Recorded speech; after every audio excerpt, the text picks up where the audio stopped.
Muito bem, senhores, eu sou o professor Roberto Campos e estou aqui trazendo mais uma aula, de uma sequência de aulas que eu venho trazendo aqui no meu canal, falando a respeito de fontes alternativas de energia e eficiência energética. Essa aula é direcionada para os alunos do curso técnico de eletrotécnica aqui do Centro e Educação de Tecnologia do Amazonas, tá bom? E o assunto de hoje, no assunto de hoje nós vamos tratar aqui a respeito de fator de potência em projetos elétricos prediais. Então, senhores, nos projetos elétricos residenciais e prediais, desejando-se saber o quanto da potência aparente foi transformada em potência ativa, aplica-se os seguintes valores de fator de potência. Então, eu recomendo aos senhores, com relação à potência ativa, potência reativa e potência aparente, que os senhores assistam o vídeo passado. E com relação aqui, há de se levar em consideração que a norma ela considera que, para fins de projetos elétricos, onde você tem que determinar qual é o disjuntor geral da edificação que você vai trabalhar, qual é o tipo de acesso da concessionária, se vai ser monofásico, bifásico ou trifásico, é um determinado fator de potência, onde para circuitos de iluminação esse fator de potência é 1 e para circuitos de tomada de uso geral a norma recomenda adotar-se o fator de potência de 0,8 e é isso que a gente vai ver como é que se faz aqui na aula de hoje. Então observem que eu trouxe aqui uma tabela, essa tabela aqui. Eu uso essa tabela quando eu ministro o curso de instalações elétricas, projetos de instalações elétricas. Eu estou trazendo essa tabela aqui somente como um exemplo, para a gente tomar aqui a quantidade de tomadas de uso geral, o específico e a potência de iluminação, para a gente poder levar e fazer o cálculo de fatores de potência. Então, obviamente, que os valores de quantidade de tomada, que é o caso dessa tabela aqui, são levados em consideração as recomendações da norma para salas e dormitórios, para cozinhas, copas e áreas molhadas, para banheiros e etc. Ok? Então, volto a dizer, não é o caso, a gente não vai fazer esse cálculo aqui, só estou trazendo isso aqui como um exemplo. E observem que dessa tabela aqui, considerando todas as recomendações da norma, a gente determinou aqui para a sala 3 tomadas de uso geral, para a copa 4 tomadas de uso geral, para a cozinha mais 4 tomadas de uso geral e no projeto a gente está considerando aqui uma torneira elétrica e uma geladeira nessa cozinha. Aqui nós temos os dormitórios, 3 tomadas de uso geral em cada dormitório.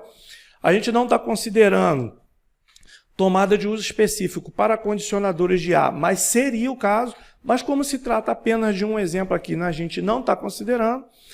Para o banheiro, uma tomada de uso geral e uma tomada para o chuveiro elétrico, de uso específico no caso, e de uso geral 2 tomadas na área de serviço e uma tomada para a máquina de lavar. Então aqui estão determinadas as quantidades de tomada de uso geral e de uso específico para esse projeto aqui. Beleza? Então observem agora, partindo daquelas informações da tabela anterior, a gente vai determinar agora já nessa tabela as potências dessas tomadas. Então, primeiro estou trazendo uma observação aqui. Estou apontando aqui que nesses cômodos aqui que estão identificados com um asterisco, que eu vou considerar uma tomada de uso geral a mais do que havia considerado na tabela anterior. Isso daí é um critério comum. Por quê? Porque a norma ela aponta para a quantidade mínima de tomadas num determinado ponto, num determinado cômodo de uma edificação, mas nós, como profissionais da área de elétrica, a gente sempre vai recomendar para o nosso cliente uma quantidade um pouco maior, obviamente, atendendo às necessidades do nosso cliente, tá bom? Então, a norma ela aponta para o mínimo. A gente está trabalhando aqui com o mínimo, com exceção desses 3 cômodos aqui que eu coloquei uma tomada a mais. Mas eu recomendo sempre para os meus alunos que no projeto de instalações elétricas sempre considere um número um pouco maior de tomadas por cômodo, tá bom? Então, voltando aqui, nessa tabela, a gente pega as informações da tabela anterior e começa a determinar, então, as potências da tomada de uso geral.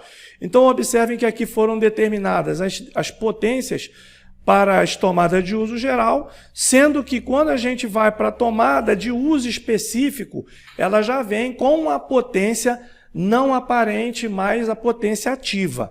Nas tomadas de uso geral, observem que a unidade de medida eu estou usando o VA, porque eu ainda não tenho aqui considerado o fator de potência para essas tomadas. Então, essa potência aqui é a potência aparente das tomadas de uso geral. Já as tomadas de uso específico eu já considero potência ativa para fins de projeto, porque esses valores, eu estou pegando esses valores do manual do fabricante do equipamento, e o fabricante do equipamento ele já me entrega a potência desses equipamentos como potência ativa, tá legal? Potência em watt, já valores de potência ativa para os equipamentos que serão ligados nas tomadas de uso geral. Então, observe, de uso específico, tá bom? Então, continuo aqui, continuo no dimensionamento das potências das tomadas de uso geral e específico, e no final eu vou ter aqui um somatório das potências das tomadas de uso geral total e um somatório das potências da tomada de uso específico geral. Ok? Então, aqui, primeiro, nesse projeto, a gente tem que considerar a potência de iluminação. Então, a potência de iluminação considerada para o projeto dessa edificação que eu apresentei para vocês aqui é de 900 VA. Então, a gente vai aplicar fator de potência nesse 900 VA. Como é que se aplica o fator de potência? Basta você pegar o valor da potência do circuito que você vai tratar, no caso aqui, circuito de iluminação, e multiplicar pelo fator de potência que é recomendado pela norma, que no caso é 1 para circuitos de iluminação. Então, nesse caso aqui, a potência ativa do meu circuito de iluminação é a mesma potência aparente, ou seja, 900 watts. Agora eu vou pegar aqui o somatório das potências da tomada de uso geral, que deu 3.000 VA. Vou pegar esse 3.000 VA aqui e vou aplicar nele o fator de potência recomendado pela norma, que para instalações prediais é de 0,8, certo? 0,8. Uma vez multiplicando esse 3.000 VA por 0,8, eu vou ter aqui como potência ativa das minhas tomadas de uso geral 2.400 watts. Depois, para fazer o cálculo da potência ativa total, basta pegar aqui a potência ativa do circuito de iluminação, a potência ativa do meu circuito de tomadas de uso geral e a potência ativa do meu circuito de tomada de usos específicos. Então, obviamente, essas potências ativas aqui eu já estou considerando a aplicação do fator de potência. Ok? E aí, nesse caso, a potência total da minha edificação seria 15.400 watts. Então, a partir desse valor, eu já ia considerar aí cálculo de disjuntor geral, já ia considerar aí o tipo de acesso da concessionária para essa edificação, se seria monofásico, bifásico ou trifásico, e uma série de outros cálculos que seriam feitos aí, dimensionamento de condutores, etc. Beleza? Então, senhores, essa é a relação entre os projetos elétricos prediais e o fator de potência, tá bom? Um outro exemplo aqui eu vou trazer para vocês aqui, tá? São valores aleatórios que eu estou pegando aqui. Então, entendam que eu tenho aqui um circuito de iluminação cuja potência desse circuito em VA, ou seja, a potência aparente, é 660. Então, eu vou aplicar o fator de potência recomendado pela norma, que é o 1. Então, basta multiplicar esse 660 por 1 e eu tenho aqui a minha potência ativa do meu circuito de iluminação.